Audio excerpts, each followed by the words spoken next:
I am a bachelor, residing in rather a dreary set of chambers in the Temple. They are situated in a square court of high houses, which would be a complete well but for the want of water and the absence of a bucket. I live at the top of the house, among the tiles and sparrows. Like the little man in the nursery story, I live by myself, and all the bread and cheese I get, which is not much, I put upon a shelf. I need scarcely add, perhaps, that I am in love, and that the father of my charming Julia objects to our union. I mention these little particulars as I might deliver a letter of introduction. The listener is now acquainted with me, and perhaps will condescend to listen to my narrative. I am naturally of a dreamy turn of mind, and my abundant leisure, for I am called to the bar, coupled with much lonely listening to the twittering of sparrows and the pattering of rain, has encouraged that disposition. In my top set I hear the wind howl on a winter night when the man on the ground floor believes it is perfectly still weather. The dim lamps with which our honourable society, supposed to be as yet unconscious of the new discovery called gas, make the horrors of the staircase visible, deepen the gloom which generally settles on my soul when I go home at night. I am in the law, but not of it. I can't exactly make out what it means. I sit in Westminster Hall sometimes, in character, from 10 to 4, and when I go out of court I don't know whether I am standing on my wig or my boots. It appears to me, I mention this in confidence, as if there were too much talk and too much law, as if some grains of truth were started overboard into a tempestuous sea of chaff. All this may make me mystical. Still, I am confident that what I am going to describe myself as having seen and heard, I actually did see and hear. It is necessary that I should observe that I have a great delight in pictures. I am no painter myself, but I have studied pictures and written about them. I have seen all the most famous pictures in the world. My education and reading have been sufficiently general to possess me beforehand with a knowledge of most of the subjects to which a painter is likely to have recourse, and although I might be in some doubt as to the rightful fashion of the scabbard of King Lear's sword, for instance, I think I should know King Lear tolerably well if I happened to meet with him. I go to all the modern exhibitions every season, and of course I revere the Royal Academy. I stand by its 40 academical articles almost as firmly as I stand by the 39 articles of the Church of England. I am convinced that in neither case could there be, by any rightful possibility, one article more or less. It is now exactly 3 years. 3 years ago this very month, since I went from Westminster to the Temple one Thursday afternoon in a cheap steamboat. The sky was black when I imprudently walked on board. It began to thunder and lightning immediately afterwards, and the rain poured down in torrents. The deck seeming to smoke with the wet, I went below, but so many passengers were there, smoking too, that I came up again, and buttoning my pea-coat and standing in the shadow of the paddle-box, stood as upright as I could and made the best of it. It was at this moment that I first beheld the terrible being who is the subject of my present recollections. Standing against the funnel, apparently with the intention of drying himself by the heat as fast as he got wet, was a shabby man in threadbare black, with his hands in his pockets, who fascinated me from the memorable instant when I caught his eye. Where had I caught that eye before? Who was he? Why did I connect him all at once with the Vicar of Wakefield, Alfred the Great, Gil Blas, Charles II, Joseph and his brethren, the Fairy Queen, Tom Jones, the Decameron of Boccaccio, Tam O'Shanter, the marriage of the Doge of Venice and the Adriatic, and the Great Plague of London? Why, when he bent one leg and placed one hand upon the back of the seat near him, did my mind associate him wildly with the words, "Number 142, Portrait of a Gentleman"? Could it be that I was going mad? I looked at him again, and now I could have taken my affidavit that he belonged to the Vicar of Wakefield's family. Whether he was the vicar, or Moses, or Mr. Burchell, or the squire, or a conglomeration of all four, I knew not, but I was impelled to seize him by the throat and charge him with being in some fell way connected with the Primrose blood. He looked up at the rain, and then, oh heaven, he became St. John. He folded his arms, resigning himself to the weather, and I was frantically inclined to address him as the Spectator, and firmly demand to know what he had done with Sir Roger de Coverley. The frightful suspicion that I was becoming deranged returned upon me with redoubled force.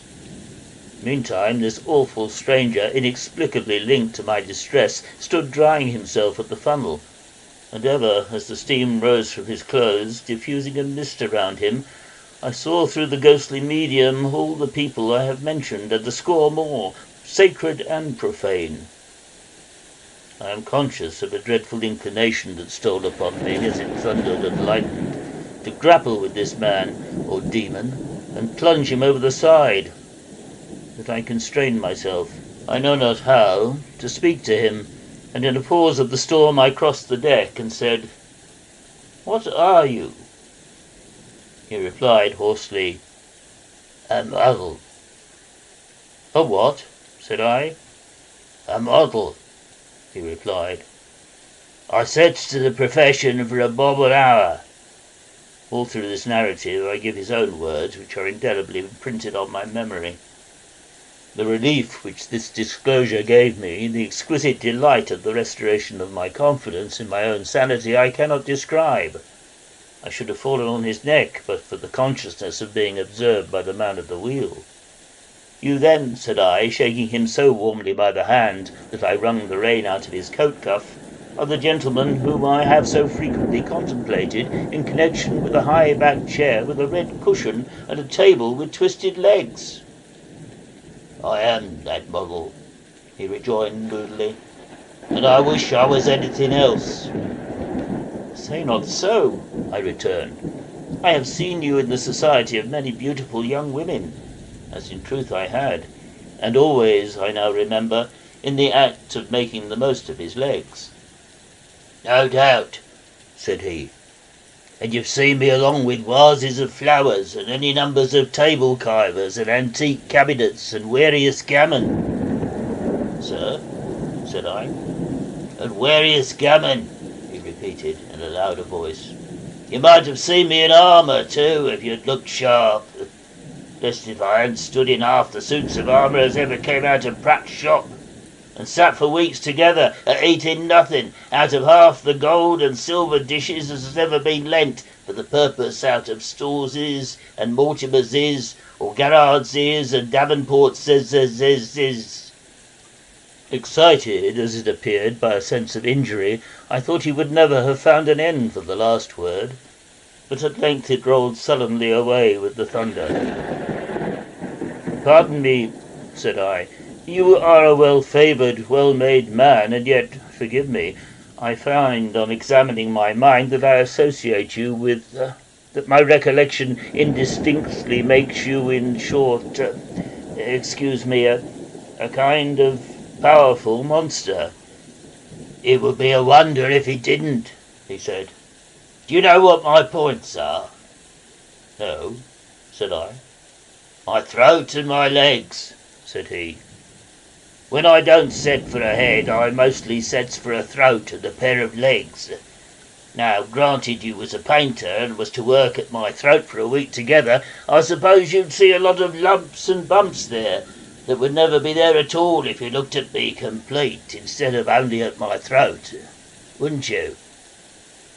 "Probably," said I, surveying him. "Why, it stands to reason," said the model.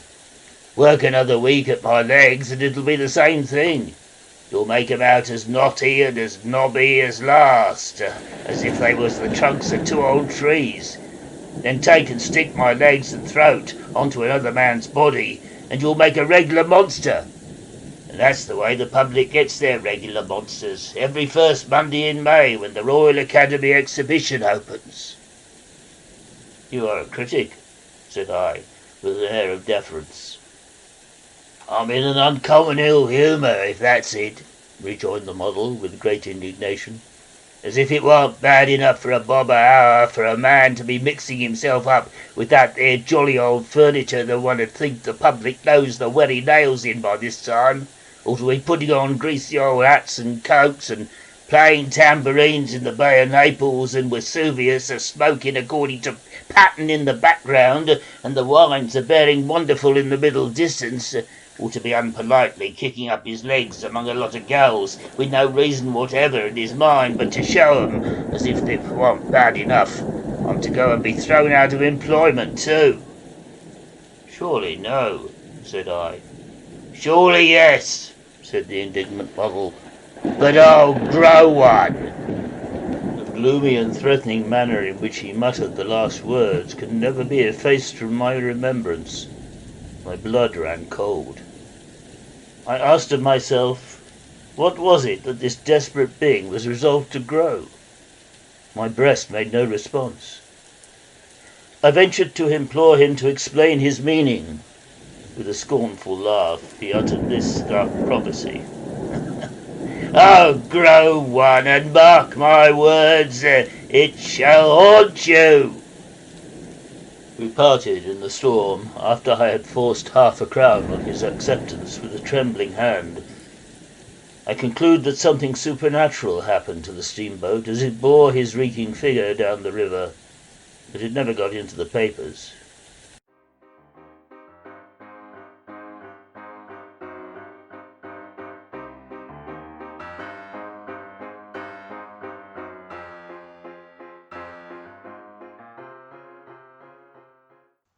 Two years elapsed, during which I followed my profession without any vicissitudes, never holding so much as a motion, of course.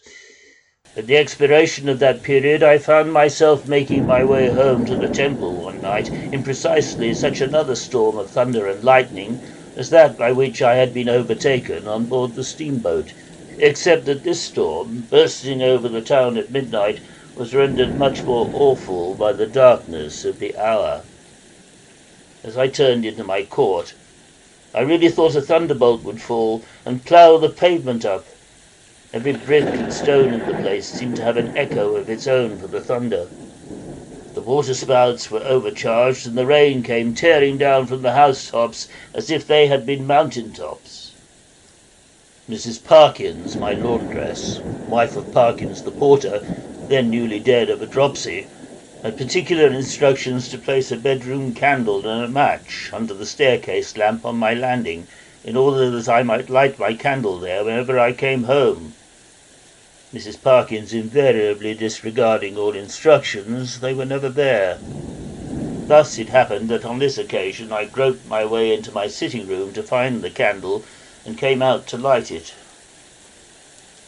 What were my emotions when, underneath the staircase lamp, shining with wet as if he had never been dry since our last meeting, stood the mysterious being whom I had encountered on the steamboat in a thunderstorm 2 years before. His prediction rushed upon my mind, and I turned faint. "I said I'd do it," he observed in a hollow voice, "and I have done it. May I come in?" "Misguided creature, what have you done?" I returned. "I'll let you know," was his reply, "if you'll let me in." Could it be murder that he had done? And had he been so successful that he wanted to do it again, at my expense? I hesitated. "May I come in?" said he. I inclined my head with as much presence of mind as I could command, and he followed me into my chambers. There I saw that the lower part of his face was tied up in what is commonly called a belcher handkerchief. He slowly removed this bandage and exposed to view a long, dark beard curling over his upper lip, twisting about the corners of his mouth, and hanging down upon his breast. "What is this?" I exclaimed involuntarily. "And what have you become?" "I am the ghost of art," said he. The effect of these words, slowly uttered in the thunderstorm at midnight, was appalling in the last degree.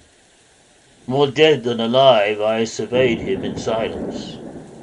"The German taste came up," said he. and threw me out of bread. I am ready for the taste now."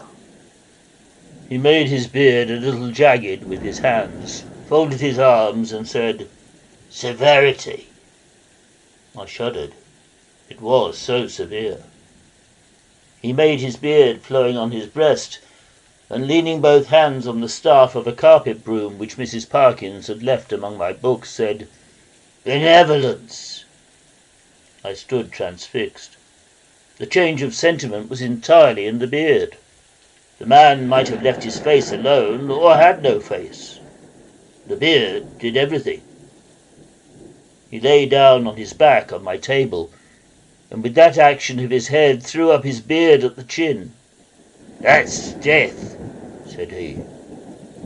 He got off my table, and looking up at the ceiling, cocked his beard a little awry, and at the same time making it stick out before him. "Adoration, or a vow of vengeance," he observed. He turned his profile to me, making his upper lip very bulky with the upper part of his beard. "Romantic character," said he. He looked sideways out of his beard, as if it were an ivy bush. "Jealousy," said he. He gave it an ingenious twist in the air, and informed me that he was carousing. He made it shaggy with his fingers, and it was despair. Lank, and it was avarice. Tossed it all kinds of ways, and it was rage. The beard did everything. "I am the ghost of art," said he. "2 bob a day now, and more when it's longer. Hair's the true expression. There is no other. I said I'd grow it, and I've grown it, and it shall haunt you." He may have tumbled downstairs in the dark, but he never walked down or ran down. I looked over the banisters, and I was alone with the thunder. Need I add more of my terrific fate? It has haunted me ever since. It glares upon me from the walls of the Royal Academy, except when Maclise subdues it to his genius. It fills my soul with terror at the British institution. It lures young artists on to their destruction. Go where I will, the ghost of art, eternally working the passions in hair and expressing everything by beard, pursues me. The prediction is accomplished, and the victim has no rest.